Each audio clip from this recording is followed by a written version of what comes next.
Sarah Martinez grew up in a small town in Texas where nobody expected much from the quiet girl who spent her afternoons fixing cars with her grandfather. Her father worked double shifts at the local factory, and her mother cleaned houses to make ends meet. The family never had much money, but they had something more valuable: determination. When Sarah was 12, her grandfather told her something that would change her life forever. They were under the hood of his old pickup truck when he looked at her grease-stained hands and said, "You know what, kiddo? You're tougher than most grown men I know. Don't let anyone tell you what you can't do." Those words planted a seed that would grow into an unstoppable force. In high school, Sarah wasn't the popular girl or the smartest in her class, but she had something different. While other kids complained about running laps in gym class, Sarah asked for more. She joined the wrestling team when they didn't have enough boys, and she shocked everyone by making it to state championships. Her coach, Mr. Rodriguez, saw something special in her, a fire that couldn't be extinguished. "Sarah doesn't quit," he told her parents during a meeting about college scholarships. "I've seen a lot of athletes come and go, but this girl has something I can't teach. She has heart." But Sarah had bigger dreams than college sports. Late at night, she would research military special operations on the library computers. She read every book she could find about Navy SEALs, studying their training, their missions, and their brotherhood. The more she learned, the more she knew this was her calling. Her friends thought she was crazy. "Girls can't be SEALs," they would say. "It's impossible." Sarah would just smile and say, "Watch me." When she turned 18, Sarah walked into the Navy recruitment office in the next town over. The recruiter, Petty Officer Johnson, looked up from his paperwork and saw a slim young woman with determined eyes. "What can I do for you, miss?" he asked. "I want to be a Navy SEAL," Sarah said without hesitation. Petty Officer Johnson had been a recruiter for 15 years. He had heard crazy dreams before, but this was different. He looked at Sarah's serious expression and realized she wasn't joking. "Ma'am, women aren't allowed in SEAL training," he explained gently. "But the Navy has many other excellent opportunities for women." Sarah didn't argue. She didn't get angry. She simply said, "What do I need to do to get as close as possible?" That question impressed the recruiter. Most people would have given up or gotten upset. Sarah was already thinking strategically. "Well," he said, "you could join as a Navy diver or maybe intelligence. Build your resume and see what happens in the future." Sarah enlisted that day, choosing to become a Navy diver. She knew it wasn't her final destination, but it was a step on the path. Basic training was everything Sarah expected and more. The drill instructors tried to break her down like they did everyone else, but Sarah had been preparing for this her whole life. When other recruits complained about the early morning runs, Sarah was already awake, doing extra push-ups in the barracks. "Martinez!" Drill instructor Thompson would yell. "Why are you always doing more than everyone else?" "Because more is what it takes, sir," Sarah would respond. Her fellow recruits started to notice. At first, some of the men resented having a woman who could outperform them. But, gradually, respect replaced resentment. Sarah didn't just talk tough, she was tough. During the swimming tests, Sarah broke the female record. During the endurance runs, she finished in the top 5 overall. When they practiced rescue scenarios, Sarah volunteered for the most dangerous roles.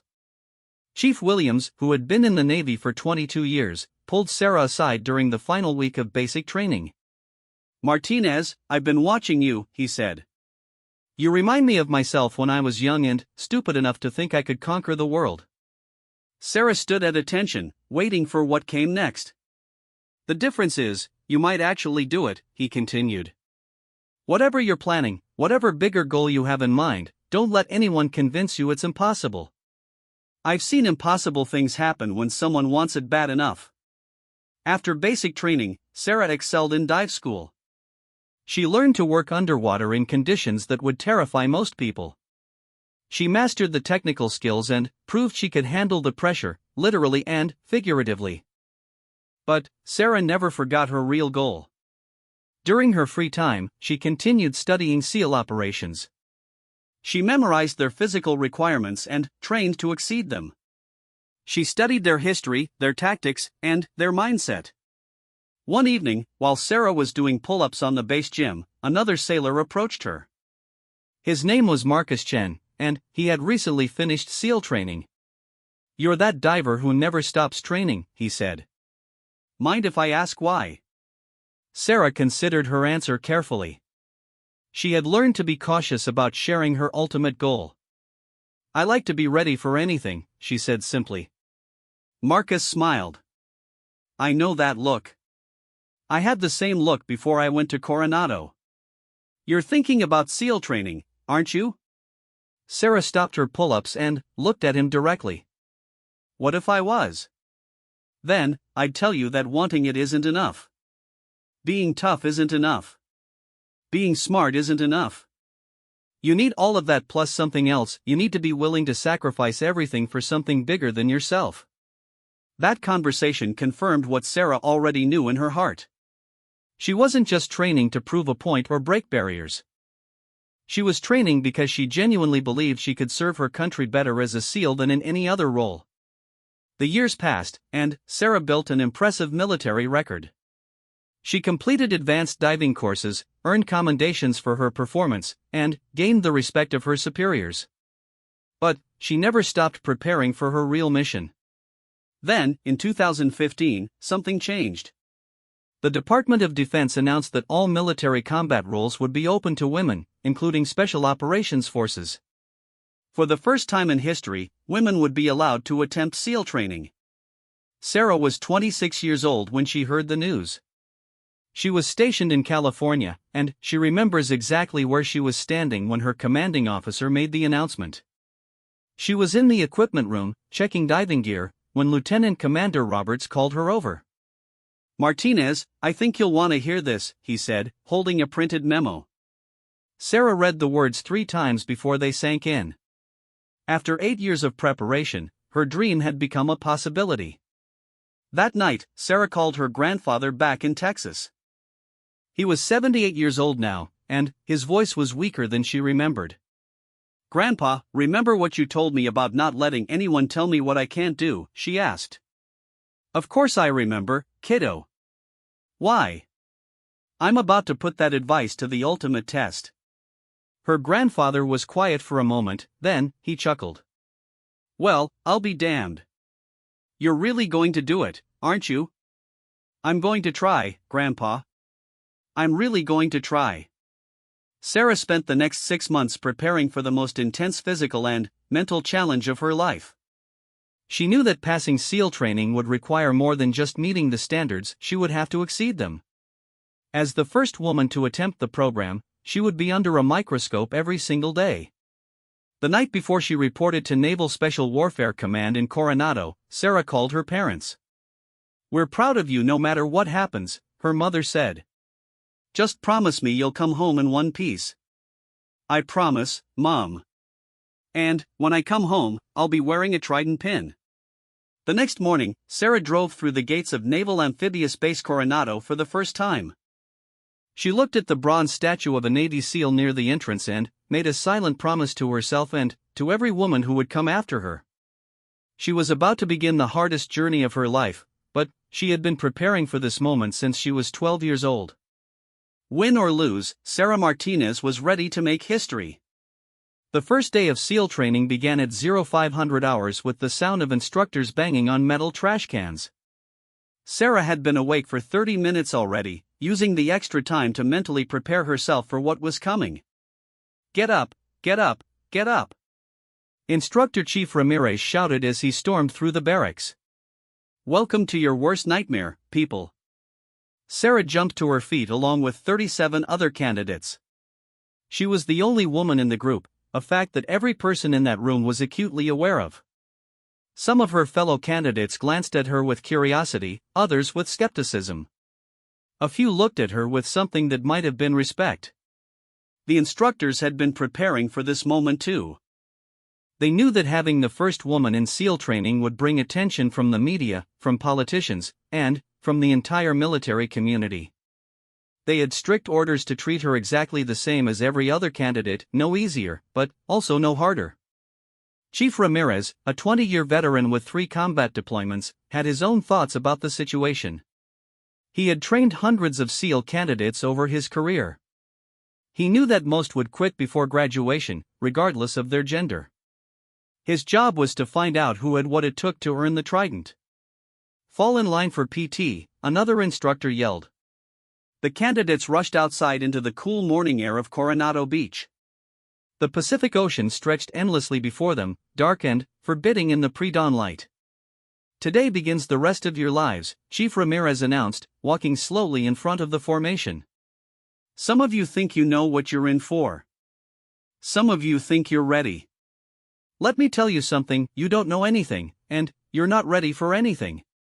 He stopped in front of Sarah, looking her directly in the eyes. "Martinez, you're going to get special attention whether you want it or not. Every reporter in America wants to know if you'll make it.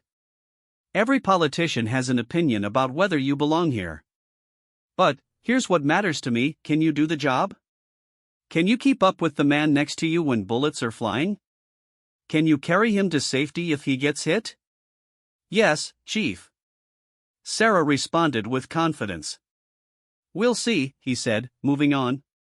"We'll definitely see."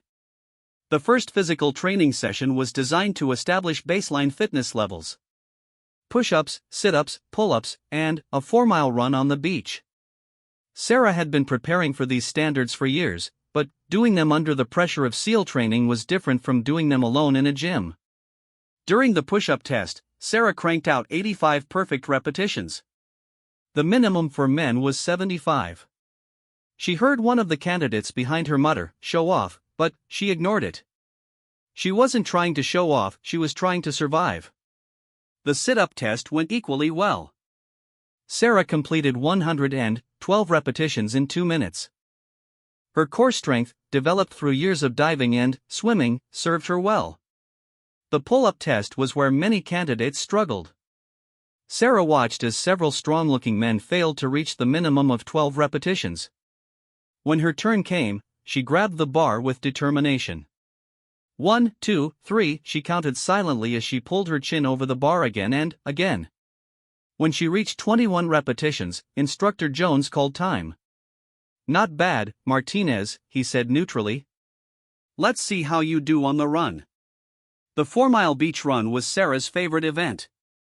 She had been running on beaches since she was a teenager, and the soft sand held no surprises for her. She settled into a steady pace, breathing rhythmically, focusing on her form rather than her speed. As they ran south along the beach, Sarah found herself in the middle of the pack. She could have run faster, but she was learning to pace herself.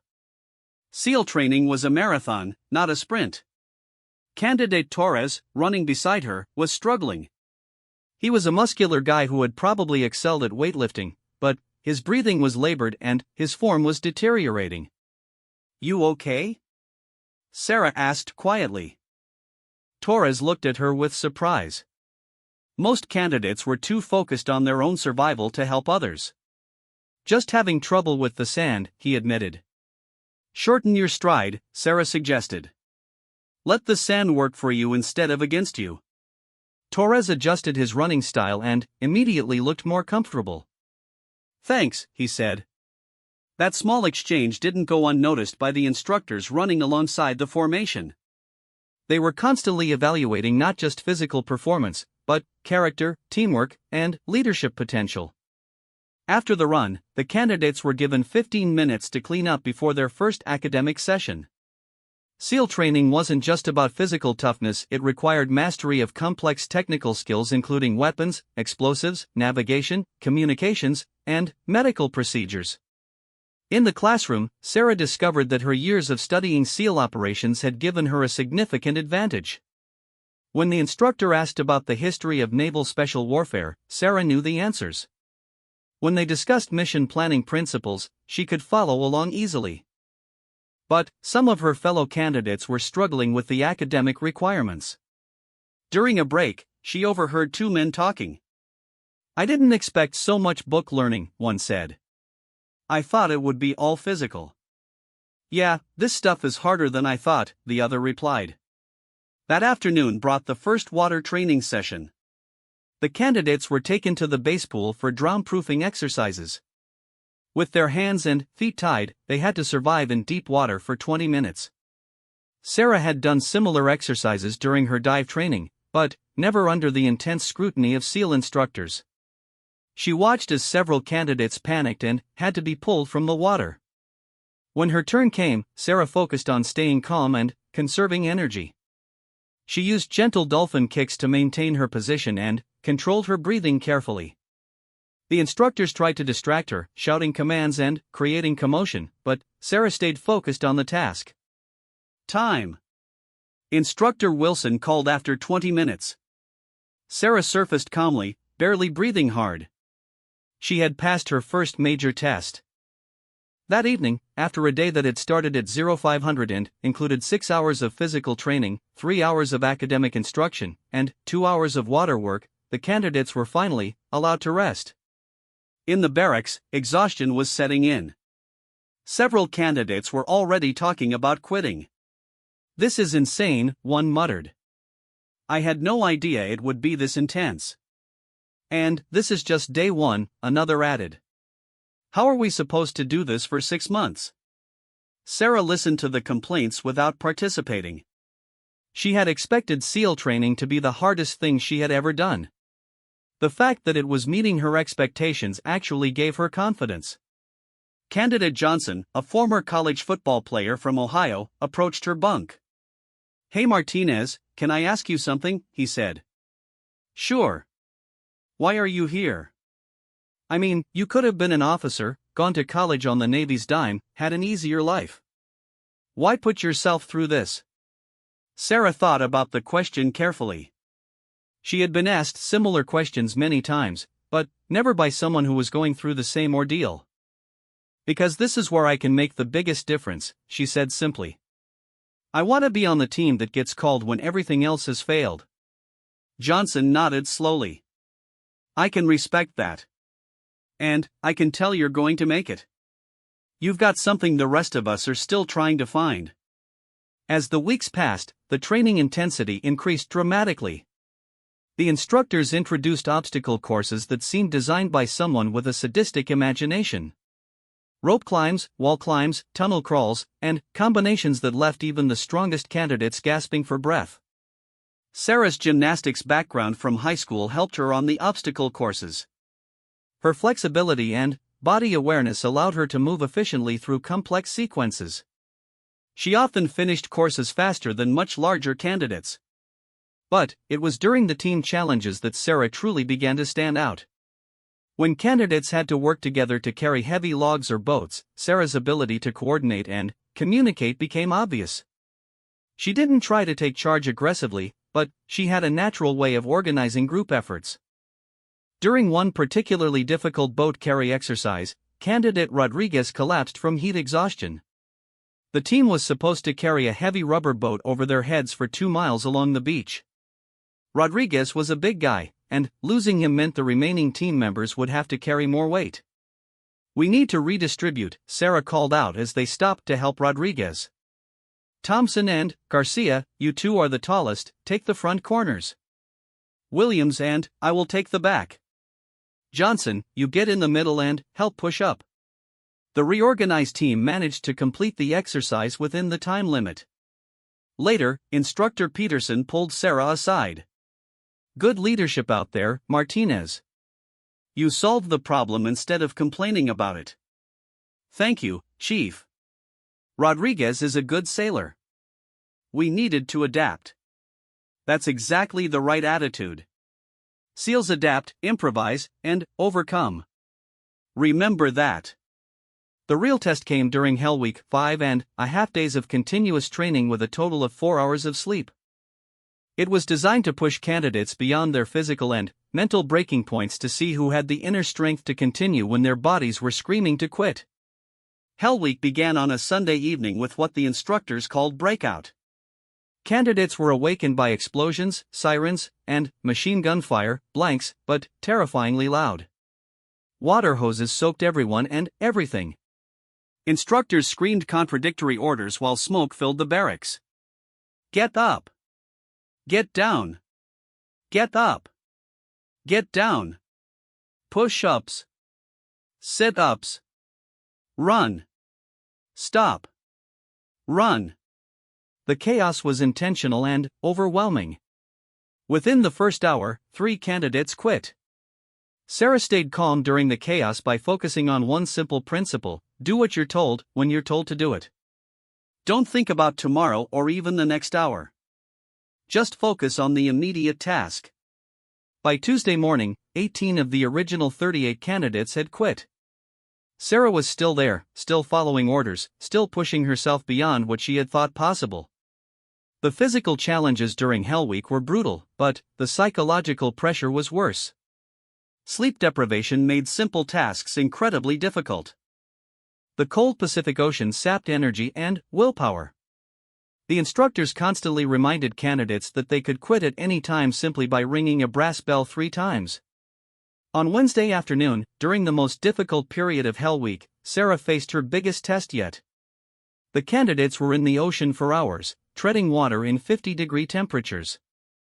Several strong candidates had already quit, unable to handle the combination of cold, fatigue, and psychological pressure. Sarah's lips were blue, her muscles were cramping, and her mind was starting to play tricks on her. She started thinking about her warm bed back home in Texas, about giving up, about how much easier life would be if she just rang the bell. Then, she remembered her grandfather's words, "You're tougher than most grown men I know." She thought about all the women who would come after her, all the little girls who might see her succeed and believe they could do anything. She thought about the teammates who would depend on her someday in combat. The cold didn't go away. The fatigue didn't disappear. But Sarah's resolve strengthened. "I'm not quitting," she said to herself through chattering teeth. "Not today. Not ever." When the instructors finally called the candidates out of the water, only 12 remained. Sarah was one of them. Thursday of Hell Week brought the most feared challenge in all of SEAL training: surf torture. Candidates had to lie in the freezing Pacific Ocean surf, arms linked together, while waves crashed over them for hours. The instructors called it character building. The candidates called it torture. Sarah linked arms with Peterson on her right and Chen on her left. The waves were 8 feet tall and relentless. Each one drove salt water up her nose, into her lungs, and deeper into her already exhausted core. The only way out is to quit. Instructor Davis yelled over the crashing waves. "Ring the bell and this all stops. Hot coffee, warm blankets, and a ride home." The temptation was overwhelming. Sarah's body temperature was dropping dangerously low. She could no longer feel her fingers or toes. Her teeth were chattering so violently she was afraid she might bite her tongue. Chen, the candidate next to her, was in bad shape. He was a tough Marine who had served 2 tours in Afghanistan, but his lips were turning purple and his breathing was becoming shallow. "Chen, stay with me," Sarah whispered between waves. "Talk to me about something." "Anything." "Can't, too cold." Chen mumbled. Sarah knew Chen was approaching hypothermia. She had studied the symptoms during her medical training. If he lost consciousness in the surf, he could drown before the instructors could reach him. "Think about your daughter," Sarah said, remembering Chen had mentioned his 5-year-old girl back home. "What's her name again?" "Emma," Chen said weakly. "Tell me about Emma. What does she like to do?" As Chen struggled to talk about his daughter, Sarah kept him engaged and conscious. She couldn't help him physically, the instructors would punish any candidate who broke the required position, but she could help him mentally. For 2 more hours, Sarah kept Chen talking while waves pounded them both. She told him stories about growing up in Texas, asked him about his hometown in California, anything to keep his mind active and fighting. When the instructors finally called them out of the surf, Chen could barely walk. But he was conscious and, more importantly, he hadn't quit. "Martinez," Instructor Davis called out as they stumbled toward the medical tent for hypothermia checks. "Good job keeping Chen alert out there." Sarah was surprised. She thought the instructors hadn't noticed. "Just looking out for my teammate, Chief." "That's what SEALs do," he replied. "Remember that." The medical check revealed that Sarah's core body temperature had dropped to 94 degrees, just 1 degree away from severe hypothermia. The medic wanted to pull her from training for warming and observation. "I'm fine," Sarah protested. "I can continue." "Your core temp is too low," the medic explained. "Protocol says you need at least 2 hours of warming." Sarah felt her heart sink. Being pulled from Hell Week, even for medical reasons, often meant being dropped from the class entirely. She had come too far to quit now. Chief Ramirez appeared at the medical tent. He looked at Sarah's chart and, then, at her determination. "How do you feel, Martinez?" he asked. "Ready to continue, Chief. Whatever comes next." Ramirez studied her for a long moment. He had seen hundreds of candidates reach their breaking points during Hell Week. Most of them broke. This one was different. "Medic, get her warmed up fast. She's got 30 minutes to get her core temp back up, then she continues with her class." "Chief, the protocols say," the medic began. "I know what the protocols say. I also know what I see. This candidate isn't done yet." 30 minutes later, Sarah was back with her class for the next evolution, log PT. The candidates had to perform exercises while carrying telephone poles that weighed over 200 pounds. With only 8 candidates remaining, each person carried significantly more weight than normal. Sarah's body was still recovering from the hypothermia, but her mind was crystal clear. She had survived the worst Hell Week had to offer.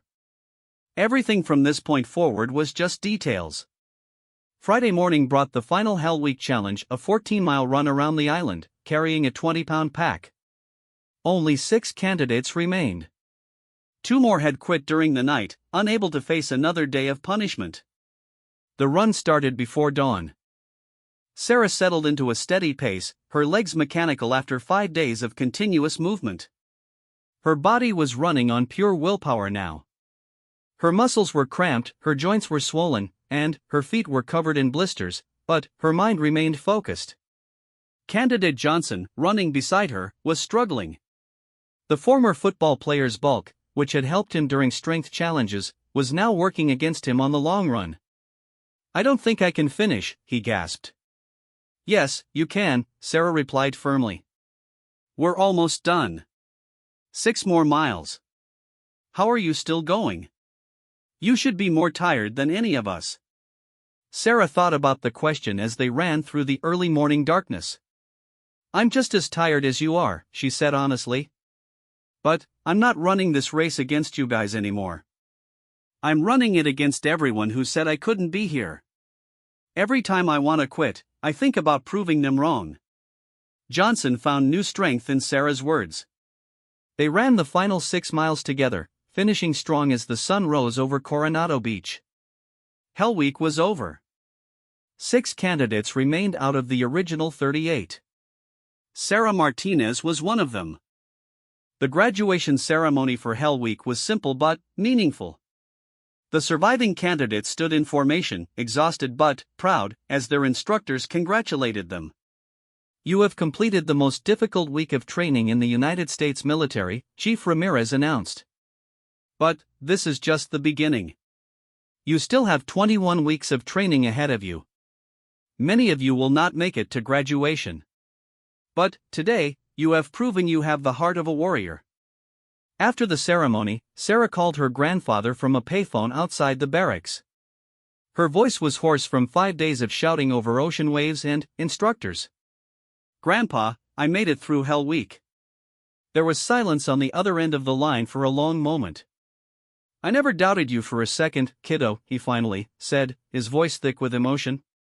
"How do you feel?" "Like I could run through a brick wall," Sarah replied. "But also like I could sleep for a week. Get some rest, then get back to work." You're making history. The remaining phases of SEAL training tested different aspects of Sarah's abilities. Dive phase challenged her technical skills and underwater capabilities. Land warfare phase tested her marksmanship and small unit tactics. During dive phase, Sarah's experience as a Navy diver gave her a significant advantage. While other candidates struggled with complex underwater navigation and equipment malfunctions, Sarah moved through the challenges with confidence. The dive instructors, who had initially been skeptical about having a woman in their program, quickly recognized Sarah's exceptional abilities underwater.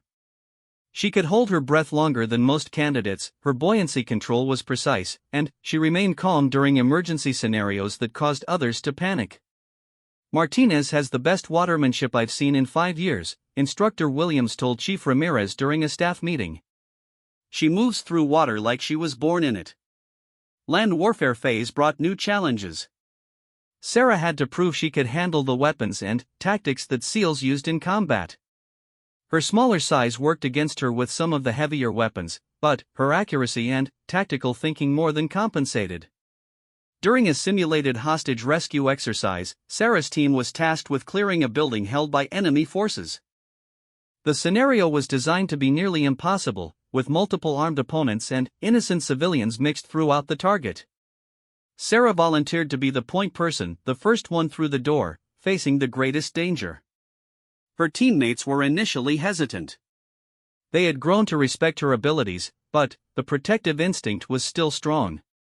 "I'm the smallest," Sarah explained during mission planning. "I can move through the building fastest and present the smallest target. It makes tactical sense." Her logic was sound, and her teammates agreed. When the exercise began, Sarah moved through the building like a ghost. Her marksmanship was precise, her movement was silent, and her decision-making was flawless. She successfully completed the mission without any civilian casualties. The instructors watching from the observation post were impressed. "Did you see that shot she made on target 7?" one asked. "Threading the needle between two hostages at 40 yards, another replied. "That was world-class shooting." As graduation approached, Sarah had survived every challenge SEAL training could offer. She had outlasted 32 other candidates, mastered skills she had only dreamed about, and proven that determination could overcome any obstacle. But her greatest test was still ahead. 3 weeks before graduation, Sarah was called to a meeting with Captain Morrison, the commanding officer of Naval Special Warfare Command. She had no idea why she was being summoned to see such a senior officer. Captain Morrison's office overlooked the Pacific Ocean where Sarah had spent so many painful hours during Hell Week. The captain was a career SEAL with 4 combat deployments and a reputation as a fair but demanding leader. "Sit down, Martinez," he said, gesturing to a chair across from his desk. Sarah sat at attention, wondering if she was in trouble. "Relax," Captain Morrison said. "You're not here for anything bad. In fact, you're here for something quite remarkable." He opened a folder on his desk and pulled out several photographs. "These pictures were taken during your training. This one is from Hell Week, when you helped keep candidate Chen conscious during surf torture. This one is from dive phase, when you rescued candidate Williams after his equipment failed at 60 feet. This one is from land warfare, when you carried candidate Torres 2 miles after he injured his ankle during the final exercise." Sarah looked at the photos, remembering each incident clearly. "Do you know what these pictures tell me, Martinez?" Captain Morrison asked. "No, sir. They tell me that you understand what being a SEAL really means. It's not about being the strongest or the fastest or the toughest. It's about being willing to sacrifice yourself for your teammates.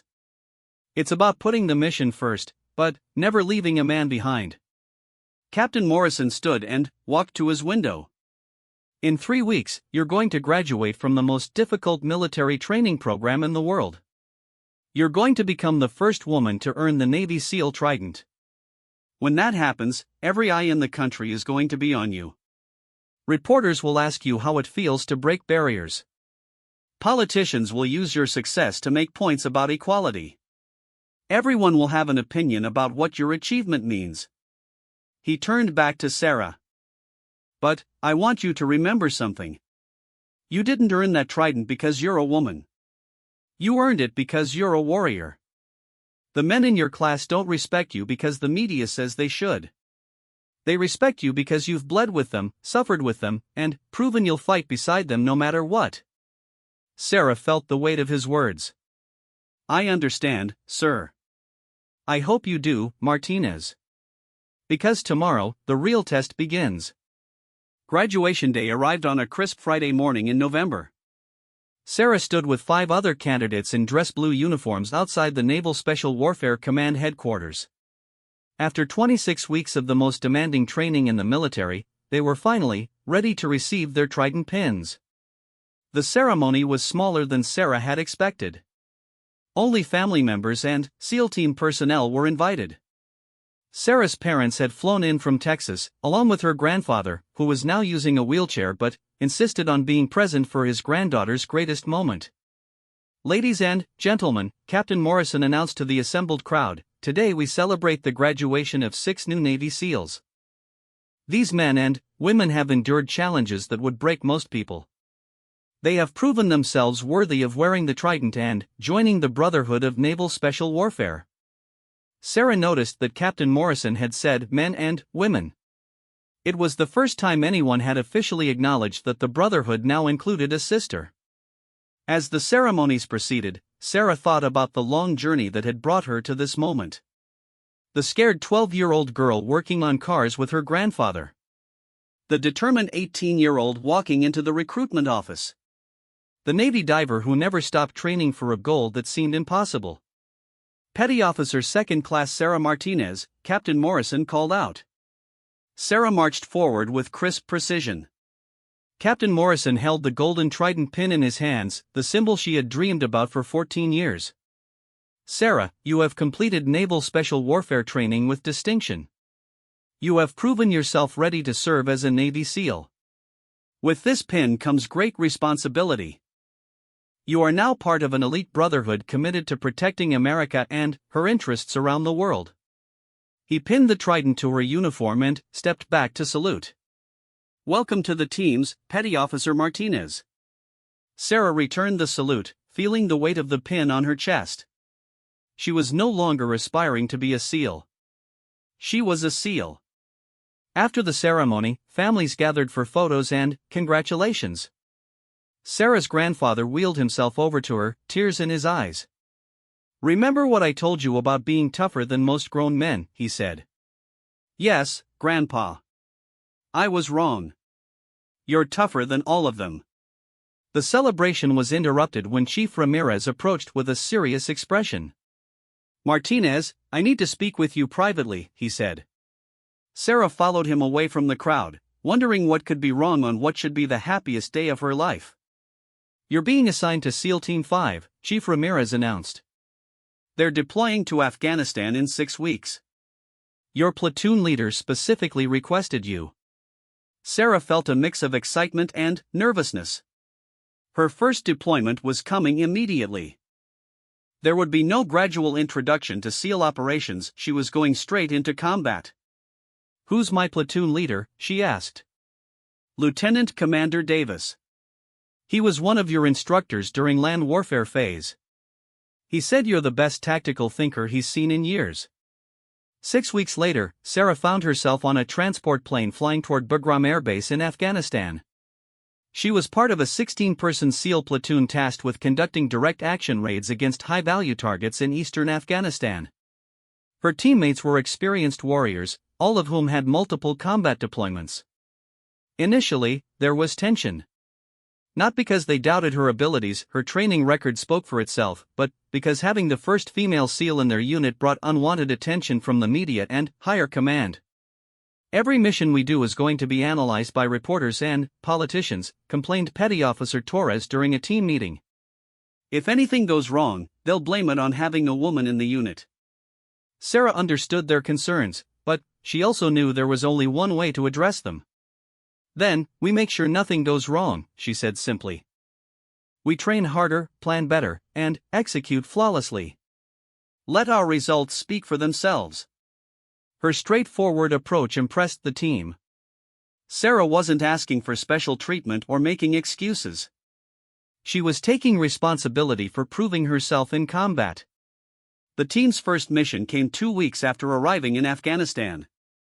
Intelligence had located a Taliban commander responsible for organizing attacks against coalition forces. The target was hiding in a compound in a remote mountain village. The mission required infiltrating hostile territory, conducting a nighttime raid, and extracting the target alive for interrogation. It was exactly the type of high-stakes operation that SEALs trained for. Sarah was assigned as the team's medic and explosive ordnance specialist. Her smaller size also made her ideal for moving through the compound's narrow passages and tight spaces. The team inserted by helicopter at a landing zone 5 miles from the target. They moved through mountainous terrain in complete darkness, using night vision goggles to navigate treacherous paths. Sarah carried over 60 pounds of medical and explosive equipment in addition to her weapons and ammunition. The high altitude and thin air made every step challenging, but she kept pace with her teammates without complaint. "How you doing back there, Doc?" whispered Petty Officer Johnson over the radio. He had become Sarah's closest friend on the team. "Ready for whatever comes next," Sarah replied. The compound was situated on a rocky outcrop overlooking a valley. Intelligence reports indicated 6 to 8 enemy fighters inside, along with the target and possibly civilians.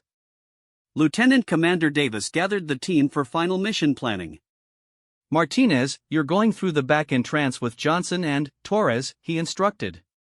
"Clear the rear rooms and locate the target. Williams and Chen are going through the front. Rodriguez and I will provide overwatch and security." Sarah checked her equipment one final time. She carried a silenced assault rifle, medical supplies for treating wounded teammates, and explosive charges for breaching doors or destroying enemy equipment. The assault began at 0200 hours. Sarah followed Johnson and Torres through a gap in the compound's rear wall.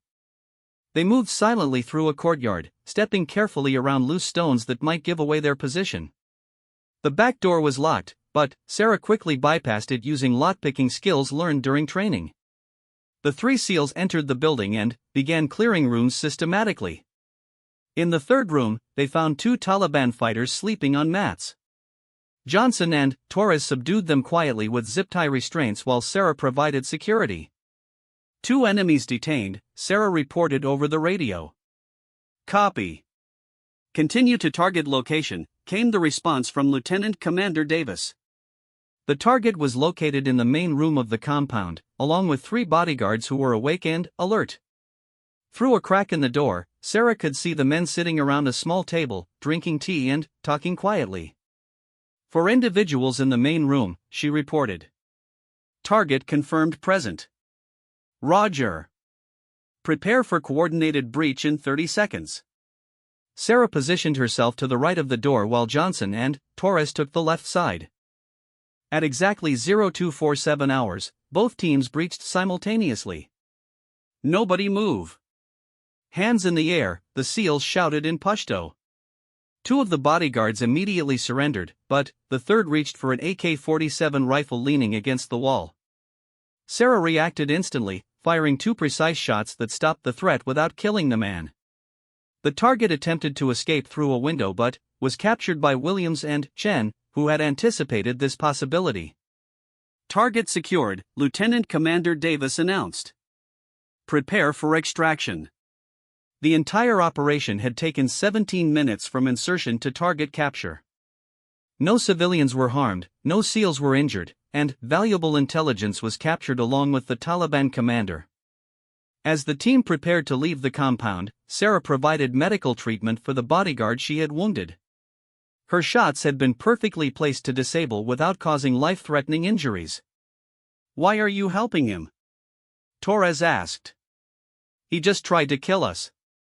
"Because we're the good guys," Sarah replied, applying pressure to stop the bleeding. "This is what good guys do." The helicopter extraction was flawless, and the team returned to base with their prisoner and captured intelligence documents. The mission debriefing was conducted by Colonel Harrison, the Special Operations Task Force commander. He had been skeptical about having a female SEAL in combat, but the results spoke for themselves. "Outstanding mission execution," he announced to the team. "Perfect planning, flawless execution, and valuable results. This is exactly the kind of operation we need more of." After the formal debrief, Lieutenant Commander Davis pulled Sarah aside. "How do you feel about your first combat mission?" he asked. Sarah considered the question carefully. She had spent years imagining what her first real operation would be like, but the reality was both more intense and more routine than she had expected. "It felt like validation," she said finally. "All the training, all the preparation, it all came together exactly like it was supposed to." "You did well out there. Your teammates are talking about how calm you were under pressure, how precise your shooting was, and how professionally you handled the wounded enemy fighter. They're starting to forget you're the first woman to do this job." "Good," Sarah replied. "I don't want to be known as the first female SEAL. I want to be known as a good SEAL who happens to be female." Over the following months, Sarah participated in dozens of missions throughout Afghanistan. She became known for her technical skills, her tactical thinking, and her absolute reliability under pressure. Her teammates stopped seeing her as a novelty and started seeing her as an essential part of their unit. The media attention gradually faded as Sarah proved that her success wasn't a publicity stunt or political statement. She was simply a professional warrior doing her job at the highest level. One evening, 6 months into her deployment, Sarah was cleaning her equipment after a particularly difficult mission when Petty Officer Johnson approached her. "Can I ask you something personal?" he said. "Sure. Do you ever wonder what would have happened if you hadn't made it through training? If you had quit during Hell Week or washed out somewhere else?" Sarah thought about the question as she continued maintaining her rifle. "Sometimes," she admitted. "But then, I think about all the women who will come after me. Every little girl who sees that it's possible. Every woman who decides to try because someone else proved it could be done. Do you think it was worth it? All the pain, all the doubt, all the pressure?" Sarah looked around the small forward operating base where she lived and worked alongside some of the finest warriors in the world. She thought about the missions they had completed, the lives they had saved, and the difference they were making in the fight against terrorism. "Johnson, I've wanted to be a SEAL since I was 12 years old. I've spent my entire adult life preparing for this job. I've proven that women can meet the same standards as men, serve in combat alongside male teammates, and contribute to mission success at the highest level." She finished reassembling her rifle and looked directly at Johnson. "So yeah, it was worth it. Every single moment of suffering was worth it to be here, doing this job, with these people." 3 months later, Sarah's deployment ended, and she returned to the United States. She had completed over 40 combat missions without a single failure or casualty in her unit. The plane touched down at Naval Air Station North Island on a warm California morning. Sarah's parents and grandfather were waiting for her, along with a small group of reporters who still found her story newsworthy. As she walked across the tarmac in her combat fatigues, Sarah saw something that made her stop. A group of female sailors and Marines had gathered to welcome her home. They held signs with messages like "Thank you for showing us the way" and "You made our dreams possible." Among them was a young woman who couldn't have been more than 19 years old, wearing a Naval Academy midshipman's uniform. "Excuse me, Petty Officer Martinez," the midshipman said nervously. "I'm sorry to bother you, but I wanted to thank you. I'm going to graduate from the academy next year, and my dream is to become a SEAL. Before you did it, everyone told me it was impossible. Now I know it's just difficult." Sarah looked at the young woman and saw herself 15 years earlier, determined, ambitious, and absolutely certain about what she wanted to do with her life. "What's your name?" Sarah asked. "Midshipman Jennifer Walsh, ma'am." "Jennifer, let me tell you something. It's going to be the hardest thing you've ever done. You're going to want to quit 100 times. People are going to doubt you, test you, and push you beyond what you think is possible." The midshipman listened intently. "But if this is really what you want, if you're willing to sacrifice everything for the chance to serve at this level, then don't let anyone talk you out of it. The only person who can stop you is you." Sarah reached into her pocket and pulled out a small item, her original Trident pin from graduation day. She had worn it through training, through deployment, and through every challenge of her career. Take this, she said, placing it in Jennifer's hand. When you graduate from SEAL training, not if, when you can give it back to me. The young midshipman's eyes filled with tears as she accepted the pin. I won't let you down, ma'am. You won't let me down because you're not doing this for me. You're doing it for yourself, for your country, and for every woman who comes after you. Just like I did it for every woman who comes after me. As Sarah walked toward her waiting family, she reflected on the journey that had brought her to this moment. From a small town in Texas to the most elite military unit in the world. From a young girl with an impossible dream to a combat veteran who had proven that impossible was just another word for difficult. Her grandfather was waiting in his wheelchair, now 85 years old but still sharp and proud. As Sarah hugged him, he whispered in her ear the same words he had told her all those years ago. You're tougher than most grown men I know. I learned from the best, Grandpa. But Sarah knew the truth was more complicated than that. She wasn't tougher than most men, she was exactly as tough as she needed to be to do the job she had chosen.